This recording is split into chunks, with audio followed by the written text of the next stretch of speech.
Browns losers in Pittsburgh, Mary Kay, 33-18. It seems like whenever they come to this place, things usually happen very quickly for this team. And of course, before they even got off the team bus, there were reports, including yours, that offensive coordinator Todd Haley could be on the hot seat. Changes could be on the way. Well, yeah, and then they come out here and they lose their 15th straight game to the Steelers, their 25th straight on the road. And again, it didn't happen without some controversy beforehand, and we had to talk to Hugh about that afterwards and some of the players. Hugh dismissed it, and he said, hey, I said what I said last week, and I'm not getting into that. There's nothing wrong with my relationship with Todd Haley, but I have to believe that there is that tension between those two guys and that it is starting to fester. Yeah, and especially as losses pile up, as we know, that starts to kind of build and build. Most of the players were pretty mum about it.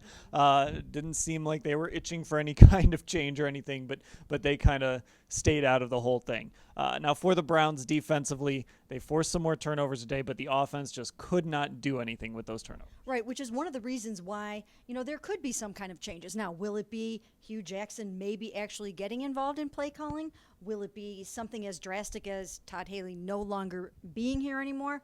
I don't know. Maybe they'll do nothing. But it does seem like this is coming to a little bit of a head, and part of the reason is because they can't convert those takeaways. They had another 2 today. They only got 3 points out of that. They just could not convert once they got up 6-0 and they were down at the 27 with another opportunity to score. They couldn't do that. So it's just been a long, long road. I think they were something like they converted 20-something% of their third downs. They're horrible on third down. Baker Mayfield isn't getting better, but I think there just are a lot of issues on this offense. And defensively, going back to the defensive side of the ball, a lot of points today, and they just could not get the Steelers off the field as that game went along.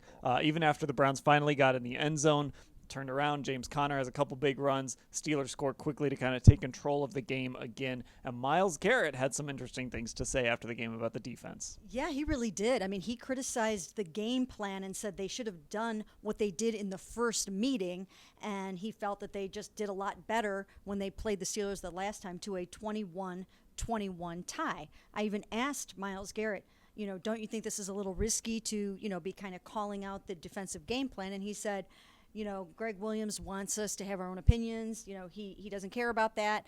But I do think for a second-year player to kind of do that could have some repercussions. Well, it feels a lot like these games feel when we have finales here in Pittsburgh. The thing is, it's not even Halloween yet. So we'll see what happens over the next week here. Browns losers 33-18 to the Pittsburgh Steelers.